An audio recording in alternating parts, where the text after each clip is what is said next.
UP और उत्तराखंड की खबरों के लिए एबीपी गंगा को सब्सक्राइब करें और बेल आइकन दबाएं। और इसी बीच में एक बड़ी खबर लखनऊ से वक्फ की संपत्तियों की खरीद फरोख्त में गड़बड़ी पर एफआईआर दर्ज हुई है। सीबीआई ने 2 एफआईआर दर्ज की हैं। शिया सेंट्रल वक्फ बोर्ड के चेयरमैन रहे वसीम रिजवी पर 2 मुकदमे, प्रयागराज और कानपुर में जमीनों की खरीद फरोख्त में मुकदमा दर्ज हुआ है। प्रयागराज में 8 अगस्त 2016 को दर्ज हुई थी वक्फ की संपत्ति बेचने पर एफआईआर। हजरतगंज में 27 मार्च 2017 को दर्ज हुई थी वसीम रिजवी पर कानपुर की वक्फ संपत्ति ट्रांसफर करने पर एफआईआर। तो लखनऊ और प्रयागराज दोनों ही जगहों पर एफआईआर दर्ज कराई है सीबीआई ने, और उसी जो पुरानी एफआईआर थी 2016 और 17 की, उनको आधार बनाया है।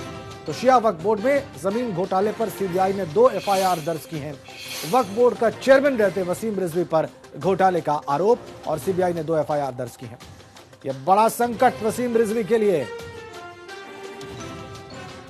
वसीम रिजवी मुखर रहते हैं बहुत सारे अपने विचारों को लेकर, हम देख चुके हैं, लेकिन यहां वक्फ की संपत्तियों में घोटाले के मामले में 2 एफआईआर। वसीम रिजवी के बयान पर अल्पसंख्यक मंत्री उत्तर प्रदेश के मोहसिन रजा का बयान आया है। देखिए क्या कहें। संपत्ति बेची और बर्बाद की गई है, यह उनका कहना है। पिछली सरकारों में संपत्ति वक्फ की बेची और बर्बाद की गई है। भ्रष्टाचार पर 0 टॉलरेंस है सरकार का, और उसी के तहत कार्रवाई की गई। सुनिए। आज एफआईआर सीबीआई ने लॉन्च की है शिया वक्फ बोर्ड के चेयरमैन के खिलाफ, जिनके खिलाफ बहुत ही ज्यादा भ्रष्टाचार के आरोप हैं, और साथ साथ सुन्नी वक्फ बोर्ड में भी तमाम भ्रष्टाचार के आरोप हैं। तो दोनों ही बोर्डों की जांच सीबीआई करेगी, और अब आप इंतजार कीजिए, इसमें बहुत सारे और भी नाम आएंगे जो इसमें शामिल थे। पीछे से, पर्दे के पीछे के भी चेहरे सामने आएंगे, क्योंकि ये बहुत बड़ा भ्रष्टाचार है। हजारों करोड़ की संपत्तियां उत्तर प्रदेश में हुर्द-बुर्द की गई हैं। इसलिए ये जांच कराकर एक न्याय देने का काम किया है आज योगी सरकार ने। इसलिए हमारा स्टैंड साफ है कि हम भ्रष्टाचार पर 0 टॉलरेंस की नीति पर ही काम करते हैं। भ्रष्टाचार पर 0 टॉलरेंस की नीति। हमारे साथ इस वक्त हमारे सहयोगी शैलेश अरोड़ा हैं, और उनके साथ वसीम रिजवी भी हैं, इस वक्त सीधा कनेक्ट हैं। शैलेश शाह, वसीम रिजवी से जानिए कि क्या कहना है उनका अब इन 2 एफआईआर पर। वो तो बहुत मुखर होकर अपनी बात रखते रहे हैं।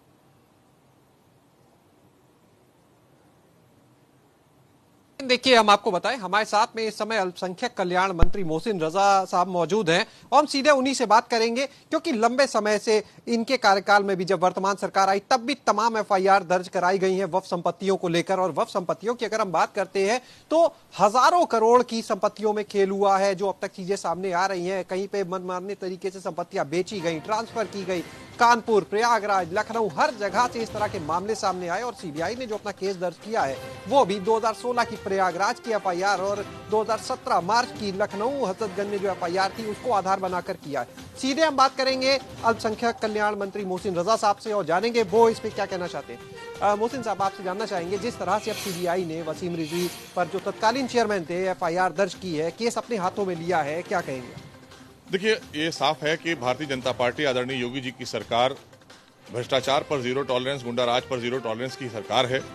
और ये शिकायतें समाजवादी पार्टी के दौरान, बहुजन समाज पार्टी के दौरान लगातार सीबीआई की मांग भी हो रही थी, और भ्रष्टाचार को लेकर लगातार तमाम मुस्लिम धर्मगुरु शिकायत कर रहे थे, तमाम समाजसेवी संगठन शिकायत कर रहे थे बार बार, और इस बात की मांग कर रहे थे कि उसको सीबीआई के हवाले कर दिया जाए। लेकिन चूंकि आप समझ सकते हैं, पिछली सरकारों के कद्दावर मंत्री जो थे अल्पसंख्यक के, वो खुद इसमें लिप्त थे। कहीं ना कहीं उनकी भी इसके पीछे, पर्दे के पीछे से वो लोग भी थे जिन्होंने इनको अध्यक्ष बनाकर रखा था, क्योंकि ये समाजवादी पार्टी के ही अध्यक्ष हैं। जो पहले थे पूर्व में अध्यक्ष, जिनका आपने नाम लिया भी, ये समाजवादी पार्टी के ही हैं। हमारी भारतीय जनता पार्टी का कोई अध्यक्ष नहीं है, ना कोई कार्यकर्ता इसमें चेयरमैन है। तो इसलिए ये भ्रष्टाचार बहुजन समाज पार्टी और समाजवादी पार्टी के दौरान बहुत बड़े पैमाने पर, जो आपने बताया, हजारों करोड़ की संपत्ति, चाहे मेरठ हो, आगरा हो, लखनऊ हो, वाराणसी हो, इलाहाबाद हो, प्रयागराज हो, इन सब जगहों पर, लखनऊ में बहुत बड़े पैमाने पर भ्रष्टाचार हुआ है। उसमें बड़े सफेद पोश लोग समाजवादी पार्टी के, बहुजन समाज पार्टी के, उनके भी चेहरे सामने आएंगे। क्योंकि जब ये मांग हम लोग 17 में आया, आदरणीय योगी जी की सरकार आई, तब ये हम लोगों के सामने बातें आई, और उसके दौरान 10 एफआईआरें हमारी सरकार के दौरान कराई गई हैं। और चूंकि ये चुना हुआ बोर्ड होता है, इसको हटाना हमारे लिए थोड़ा सा ये कठिन होता है, क्योंकि इनके भ्रष्टाचार में डूबे हुए लोग, तमाम मुतवल्ली, तमाम जो प्रॉपर्टियां और जिससे बड़े बड़े बिल्डर्स को इन्होंने फायदा पहुंचाया, वो धन अर्जित करे बैठे थे। तो ये हाईकोर्ट से लेकर यहाँ तक इनके पास एक तंत्र बना हुआ था पूरा भ्रष्टाचारियों का, और ये लोग बहुत बड़े पैमाने पर भ्रष्टाचार कर रहे थे। आदरणीय योगी जी ने हम सब की बात को माना, और हम लोगों ने जब उनसे बात रखी कि माननीय मुख्यमंत्री जी इसमें सीबीआई जांच हो जाए, क्योंकि ये अल्पसंख्यक समाज के दबे कुचले वर्ग के उत्थान और विकास के लिए, उनके डेवलपमेंट के लिए ये संपत्तियां होती हैं, ताकि इनकी आमदनी बढ़े, ये विकास इनका हो और जो संपत्तियां बाहर हैं वो वापस आएं। तो उसको लेकर माननीय मुख्यमंत्री ने पिछले साल अक्टूबर में इसको सीबीआई के हवाले कर दिया था, और आज सीबीआई ने शिया वक्फ बोर्ड के चेयरमैन वसीम रिजवी साहब के खिलाफ जो एफआईआर लिखी है, वो साफ तौर पर इस बात का संकेत है कि हमारी जो नीति है, सबका साथ सबका विकास, उसके विश्वास की नीति और भ्रष्टाचार पर जीरो टॉलरेंस की नीति, उसका परिणाम है जो हमने एफआईआर कराई है, और दोनों बोर्डों की जांच सीबीआई करेगी। अभी बहुत से और तमाम मामले सामने आएंगे, जो आपने कहा। और वसीम रिजवी की बात हो रही है, वो इस वक्त फोन लाइन पर हमारे साथ हैं। शैलेश शाह मंत्री जी भी देखें, वसीम रिजवी इस वक्त हमारे साथ हैं। वसीम रिजवी साहब, स्वागत आपका। 2 एफआईआर हुई हैं आपके ऊपर सीबीआई के द्वारा, क्या टिप्पणी है आपकी? देखिए, एफआईआर हुई है, मैं तो ये कहता चला आ रहा हूँ कि एफआईआर जहाँ पर कोई इल्जामात लगाए गए हैं तो उसकी जांच सीबीआई कर ले तो ज्यादा बेहतर है। और अब अच्छी बात है कि सीबीआई ने 2 एफआईआर कर दी है। बस अफसोस इस बात का है कि कट्टरपंथी मुल्लाओं के दबाव में अगर इस तरह का जो किया गया है, अभी कुछ दिन पहले मुल्ला कल्बे जवाब साहब जाके मिले थे और उन्हीं ने कम से कम हमारा पक्ष नहीं सुना गया। अफसोस इस बात का है। बहरहाल सीबीआई जांच हुई है, हम उसका फेस करेंगे, हम अपना जवाब रखेंगे, और जो दूध का दूध पानी का पानी, अगर हम गुनाहगार हैं तो हम सजा के लायक हैं, और अगर के गुनाहगार नहीं है तो जाहिर सी बात है कि सीबीआई पर मुझे भरोसा है। वसीम रिजवी साहब, अभी हमारे साथ मंत्री जी जुड़े हुए हैं, वो लखनऊ में मौजूद हैं हमारे संवाददाता के साथ, और वो अभी कह रहे हैं कि आप ही के वक्त में, और सिर्फ आप ही नहीं कह रहे हैं, वो आपके पीछे भी बहुत सारे लोग हैं जो इस भ्रष्टाचार के लिए जिम्मेदार हैं। ठीक है, मंत्री जी अब मंत्री जी अपने पद पर है, और जाहिर सी बात है कि उनकी हुकूमत है, और सीबीआई जांच हुकूमत के कहने पे ही होती है, और उन्हीं ने कराई है, रिकमेंड की है, दिल्ली से हुई है, और सीबीआई जांच करेगी। तो हम तो इनका शुक्रिया अदा करते हैं कि इन्हीं ने एक दूध का दूध पानी का पानी करने के लिए ऐसा किया है।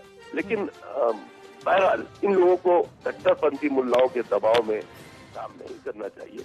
देश के लिए इस तरह के मुल्ला अच्छी राजनीति नहीं कर रहे हैं। एक बार नाम लीजिए जिन कट्टरपंथी मुल्ला की आप बात कर रहे हैं, ताकि मैं मंत्री से पूछूं। हमारे शिया बरादरी में मौलाना कल्बे जवाद हैं, जो ईरानी एजेंट है, ईरान के लिए हिंदुस्तान में काम करते हैं, खुली बात है। मैं आपकी बात पूछता हूं मंत्री जी से, आप हमारे साथ जुड़े रहिए। शैलेश शाह, आप सुन रहे होंगे, वसीम रिजवी साहब कह रहे हैं कि अच्छी बात है जांच हो रही है, लेकिन कट्टरपंथी मुल्लाओं के दबाव में ये जांच हो, ये उचित नहीं है। मंत्री से आप ये प्रश्न करिए। मौलाना कल्बे जवाद का खुल के नाम ले रहे हैं। शैलेश।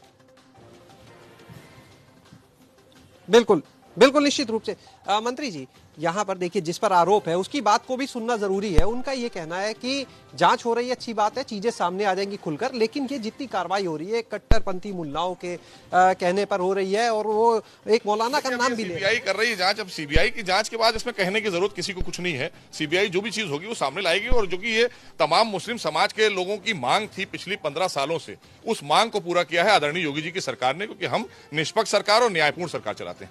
सुन्नी वक्फ बोर्ड पर भी इसके बाद जांच हो रही है, सारे ही बोर्ड की जांच हो रही है, क्योंकि बड़े पैमाने पर दोनों बोर्ड में भ्रष्टाचार की लगातार शिकायतें पिछले 2 दशक से आ रही थी, और उसको लेकर CWC जो हमारी सेंट्रल वक्फ काउंसिल है गवर्नमेंट ऑफ इंडिया की, उन्होंने भी जांच की थी, उसके भी परिणाम आ गए हैं। उन्होंने भी बताया है कि बहुत बड़े पैमाने पर औकाफ डिलीट किए गए हैं, संपत्तियां डिलीट हुई हैं। तो वो जो चीजें हैं अब सीबीआई जांच करेगी। सारी जांचें 22 एफआईआर हैं शिया वक्फ बोर्ड के खिलाफ, और कुछ 10, 12, 15, 17 एफआईआर हैं सुन्नी वक्फ बोर्ड के खिलाफ। तो वो सारी चीजों की जांच करेगी, जो चीजें हैं वो जनता के सामने आ जाएगी। ठीक शैलेश, बहुत धन्यवाद। तो राजेंद्र, आपने सुना कि मंत्री का साफ कहना है कि सीबीआई अपनी जांच करेगी। ठीक शैलेश शाह, वसीम रिजवी साहब आपने भी बात सुन ली होगी। बहुत बहुत धन्यवाद आपका हमसे जुड़ने के लिए। वसीम रिजवी, मोहसिन रजा हमारे साथ थे, उत्तर प्रदेश सरकार के मंत्री, और शैलेश ने उनसे बात की। सारी बात, सारे पहलू हमने आपके सामने रख दिए।